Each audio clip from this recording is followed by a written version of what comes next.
예, 안녕하세요. 전기미 전자공학과 유경식입니다. 그래서 저가 이제 오늘 발표 주제는 뭐 양자 네트워크를 위한 뭐 프로그램 가능 광 회로인데요.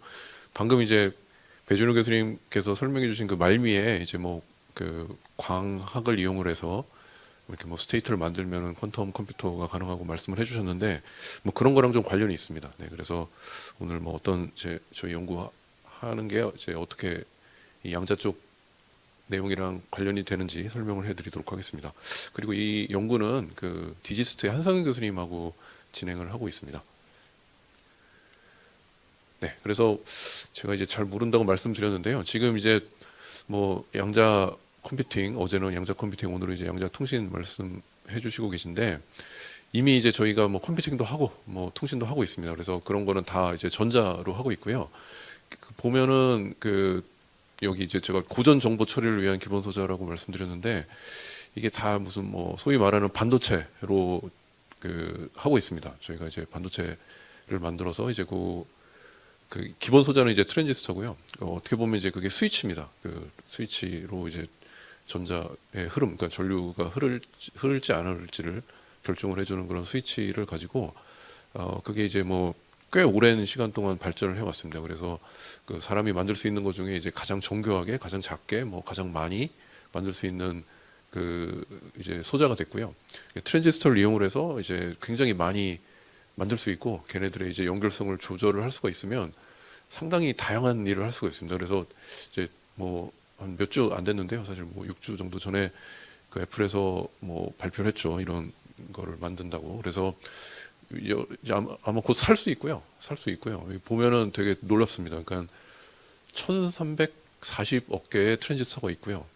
이거를 돈 주고 살 수 있고, 뭐 아까 잠깐 보여드린 트랜지스터가 굉장히 많이 있는 거죠. 그걸 이용해서 컴퓨팅을 합니다. 뭐 통신에도 뭐 반도체가 쓰이고요. 이런 게 이제 기본이 되는 것인데, 그럼 양자에서는 어떻게 하겠는가? 뭐 전자로 하면 안 된다는 거죠. 그리고 이제 방금 말씀해주신 거는 뭐 광자로 하면은 된다. 그리고 통신을 할 때 대규모, 그러니까 장거리로 이제 상온에서 할 수 있는 건 광자밖에 없다. 이렇게 손익 교수님께서 말씀을 해주셨는데, 그러면 이제 광자의 흐름을 제어하는 게 되게 중요합니다. 그러니까 맨 처음에 보낼 때도 그렇고요, 뭐 받을 때도 그렇고요. 뭔가 이제 받은 광자를 처리를 해가지고 아까 뭐 측정, 매저먼트를 하고 그래서 이제 벨 부등식을 만족을 하는지 안 하는지를 판별을 하고 해야 되는데, 그러려면 이제 뭐 광자를 어떻게 좀 뭐 비교도 해봐야 되고요. 뭐 매니플레이션을 해야 될 필요가 있는데, 광자의 흐름을 어떻게 제어할 수 있는가? 이게 이제 저희 연구의 핵심 질문입니다. 그래서 광자의 흐름을 어떻게 제어할 수 있는가? 잘 모르죠. 잘 모르는데 이제 방금 보여드린 그런, 제가 또 전기 및 전자공학부에 있기 때문에 이 전자의 흐름을 제어할 수 있는 그 트랜지스터 전자 회로를 보여드렸는데 거기서 좀 배울 게 있지 않을까 이렇게 생각을 합니다. 그래서 처음에 보여드린 그 트랜지스터는 이제 전기 신호로 전자의 흐름을 제어하는 겁니다. 스위치죠. 작은 스위치인데 거기에 이제 전압이 어떤 전압에 걸렸느냐에 따라서 이제 그 전선이 이어지기도 하고 끊어지기도 하고 그렇습니다. 디지털로 보면. 그래서 이제 그 트랜지스터가 전기 신호로 전자의 흐름을 제어하는 그런 기본 소자라고 할 수 있고요. 그런 트랜지스터를 막 1000억 개를 모아가지고 만든 게 집적 회로입니다. 예, 그래서 그 집적 회로를 이용을 해서 정보를 막 처리를 하죠. 고전 정보를 처리를 하죠.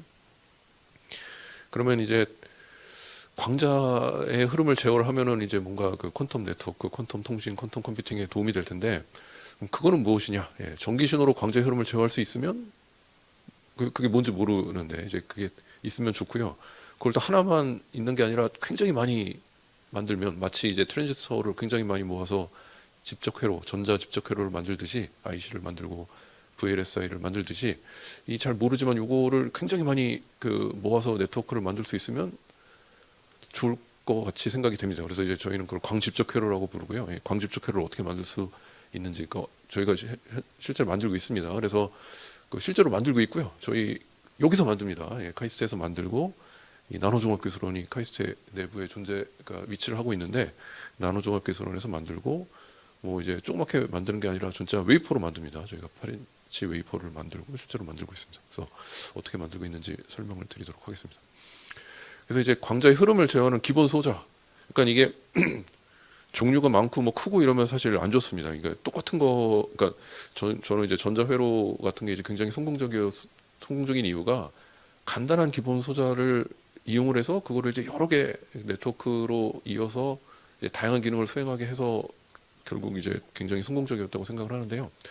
그래서 이제 마치 이 그 전자 소자에서 트랜지스터의 역할을 하는 것처럼 이제 전기 신호로 광자의 흐름을 제어할 수 있는 뭐가 있으면 그거를 잘 만들 수 있고 대량으로 만들 수 있으면 그거를 이어서 이제 집적 회로에서 성공을 할 수 있듯이 뭐 광집적 회로를 만들 수 있다라고 생각을 합니다. 그래서 이제 그 연구를 이제 저희만 하는 건 아니고요. 이렇게 이제 사람들 생각이 비슷해서 이게 있으면 이제 좋다고 생각을 해서 사람들이 많이 만들고 있고요. 이게 이제 기본적으로 이런 겁니다. 여기 보시면 이제 여기 왼쪽에 그 A1, A2 이제 입력이 두 개가 있고요. 그리고 이제 뭔가 처리를 해서 이제 B1, B2 그 두 개의 출력을 만듭니다. 그래서 A1하고 A2는 이제 광 신호고요, 빛의 신호고요. B1, B2도 이제 빛의 신호입니다. 그래서 그 A1하고 A2를 이제 적절히 처리를 해서 이제 B1하고 B2를 만들어내는데 이게 이제 그 중간에 그 커플러, 그러니까 이게 이제 빔 스플리터나 혹은 이제 빔 컴바이너로 쓰는데요.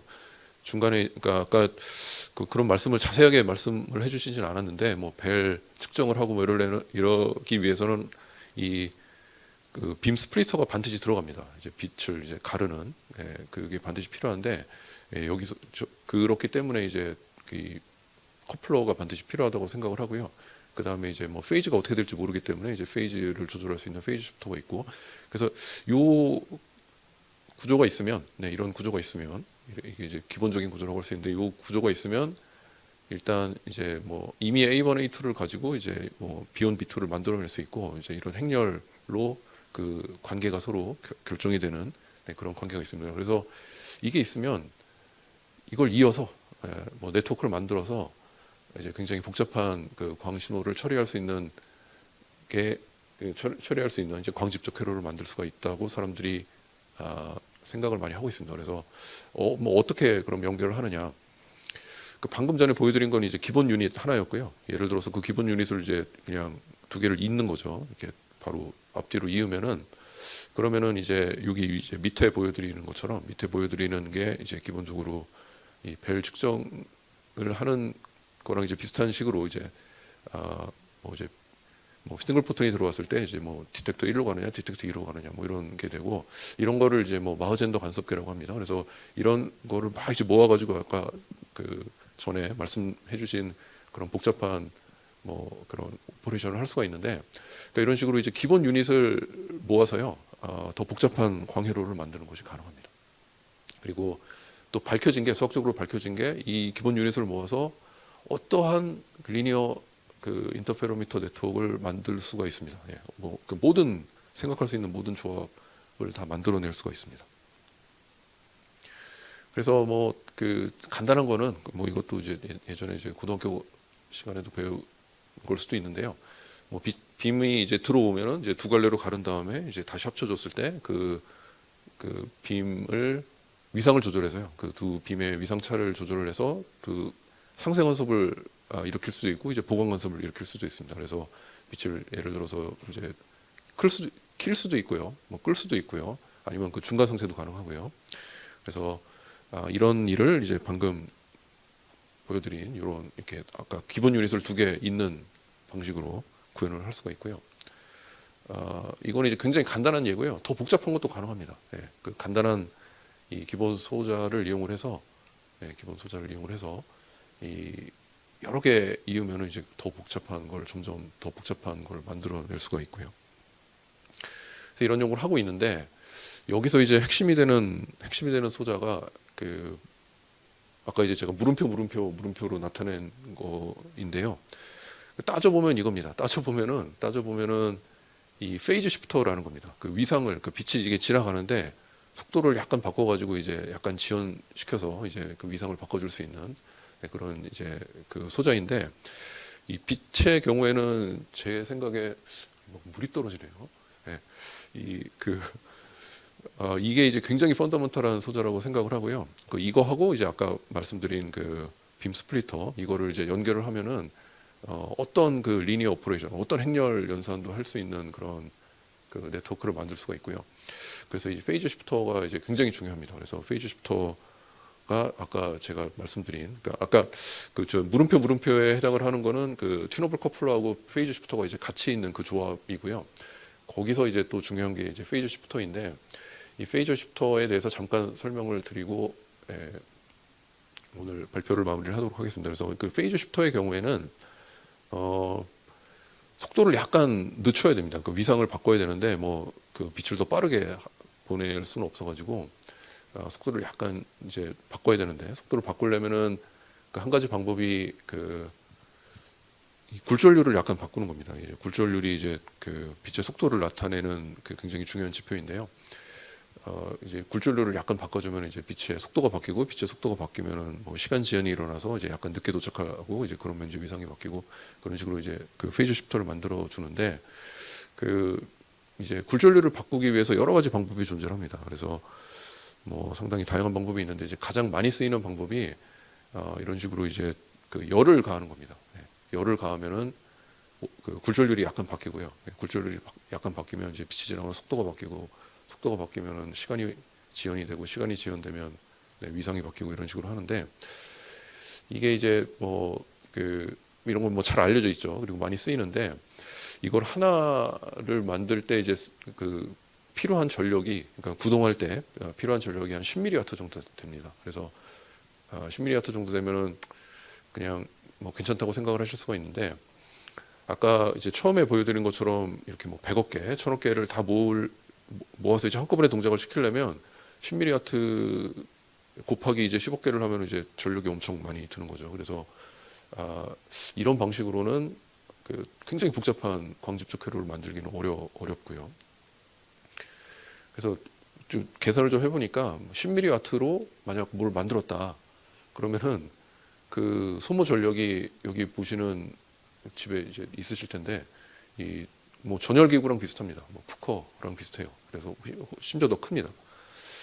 근데 이제 이러면 안 되죠. 네, 이러면은 이제 뭐 저희가 뭐 아까 이제 전체 뭐 리피터를 위성으로 보내고 이런 말씀도 해주셨는데, 이렇게 전력이 크면은 그러니까 사용을 할 수가 없습니다. 그래서 저희가 하는 일은, 여기서 이제 또 기계공학과의 맴스가 적용이 되는데, 이걸 움직입니다. 예, 그러니까 결국 저희의 목표는 굴절률을 바꿔주는 건데요. 뭐 온도를 바꾸고 이러면 이제 굴절률이 바뀌긴 바뀌는데, 뭐 10의 마이너스 3승이 바뀌고 10의 마이너스 4승이 바뀌고 이렇습니다. 그래서 저희는 이제 제일 확실한 거는, 이렇게 없던 물체를 그 쪽으로 이제 밀어 넣으면 굴절률이 뭐 10의 마이너스 3승이 바뀌는 게 아니라 뭐 1이 바뀌고 2가 바뀌고 뭐 이렇습니다. 그래서 굴절률의 변화가 상당히 크고요. 그래서 저희는 이제 전기 신호로 기계 장치를 구동을 해서 그 뭐 이 웨이브 가이드를 약간 움직이고요. 그래서 굴절률을 바꾸고, 굴절률을 바꿔서 빛의 속도를 바꾸고, 빛의 속도를 바꿔서 그 시간을 약간 지연시키고, 시간을 지연시켜서 위상을 바꾸고, 이런 원리를 사용을 합니다. 근데 이렇게 되면 이게 막 기계가 움직이고 이래서 전력이 많이 들고 에너지가 많이 들 것 같은데, 이게 저희가 움직이는 뭐 길이가 뭐 50나노미터 뭐 이 정도밖에 안 됩니다. 그래서 매우 작기 때문에 소모되는 에너지가 매우 작고요. 또 이게 다 뭐 공중에 떠 있고 뭐 이래가지고 그 이 스테이트를 유지하는 데도 드는 전력도 매우 작습니다. 예, 제 생각에는 뭐 전 세계에서 가장 작다고 생각을 하고요. 그래서 이걸 이용을 해서 이제 뭐 한 몇 년 전에는 이제 16개부터 시작을 했고요. 지금은 한 100개, 뭐 제가 오늘 자세하게 보여드리진 못했는데요. 뭐 100개 정도를 만들 수가 있습니다. 그리고 그거를 저희 그 카이스트 내부 캠퍼스에서 만들고 있습니다. 8인치 웨이퍼에. 그래서 이제 간단하게 말씀드리면, 이 그 오늘 이제 통신에서 굉장히 중요한 게 이제 광자였고요. 왜냐하면 이제 장거리로 양자 정보를 전송을 할 때 이제 광자밖에 없기 때문에요. 그래서 이제 광자의 스테이트를 매니플레이션 하든지 조사를 하든지 하려면 이제 광자의 흐름을 제어해야 되는데, 그 광자의 흐름을 제어하는 기술은 현재는 막 이렇게 무슨 빔 스플리터를 쓰고 프리스페이스 옵틱스를 쓰고 렌즈를 쓰고 해서 이제 굉장히 큽니다. 그래서 뭐 광 테이블에서 하고 하는데, 그게 이제 언젠가는 집적이 돼서 이제 그 칩화 혹은 이제 소형화가 될 거라고 생각을 하고, 그때 이제 필요한 기술이 광집적 회로 기술이라고 생각을 합니다. 그리고 광집적 회로에서 이제 기본이 되는 게이트에 해당을 하는 거를 이제 뭐 만들 수 있고요. 사람들이 만들고 있는데, 그게 이제 그 소모 전력에 문제가 있습니다. 그래서 이제 여러 개를 인테그레이션하기가 어려운데 그 인테그레이션 하는 연구를 저희가 전기 및 전자공학부에서 하고 있고 굉장히 낮은 전력으로 이제 높은 밀도로 집적을 할 수 있는 기술을 갖고 있습니다. 그래서 저희가 이제 이런 기술을 이용을 해서 이제 꼭 그러니까 양자 정보만이 아니라요. 기존에 이제 광통신에도 다 쓰일 수 있고요. 그래서 뭐 이제 실리콘 기반으로 만들고 또 실리콘이 아닌 다른 물질로 사용을 하기도 합니다. 그래서 이걸 만들 때 저희가 이제 뭐 멤스 기술이나 뭐 포토닉스 기술, 뭐 반도체 기술 다양한 기술을 사용하고 있는데요. 앞으로 여기 참석하고 계신 교수님들과 협업을 통해서 더 많은 기술을 사용을 해서 이제 더 다양한 응용에 적용되기를 희망하고 있습니다. 네, 감사합니다.